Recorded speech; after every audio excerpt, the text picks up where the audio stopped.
Sa tala ng Philippine Statistics Authority noong nakaraang taon, umabot sa halos 5.6% ang gross domestic product o ang kabuuang produksyon ng produkto at kagalingang ekonomiko ng Pilipinas noong nakaraang taon.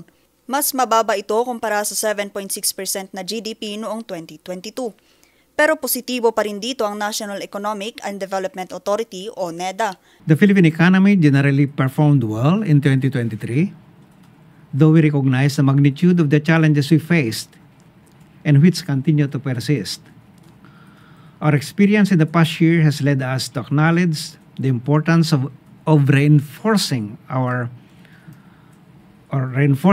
further our fiscal position to sustain rapid and inclusive growth in the coming years. Pinakamalaking ambag sa GDP ng bansa ang financial at insurance na may 11.8% performance rating habang pumangalawa ang construction na may 8.5%. Pumangatlo naman dito ang wholesale at retail trade gaya ng motor vehicles at motorcycles na may kabuuang bilang na 5.2%.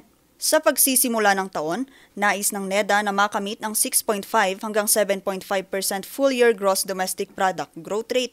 Kapag tumaas kasi ang GDP ng bansa, senyalis ito ng dagdag na trabaho para sa mga mamamayan. Expanding the country's economic pie by attracting more job-generating investments, ensuring food security to temper inflation and keep prices affordable, urgently addressing growth fundamentals and improving access to quality education so that our children are not left behind, building sustainable communities through game-changing infrastructure projects. Kumpiyansa naman silang makakamit ito dahil aprobado na ng NEDA Board ang kanilang mga plano para sa ekonomiya ng bansa ngayong taon. Vanessa Bugtong para sa Luzon Headlines.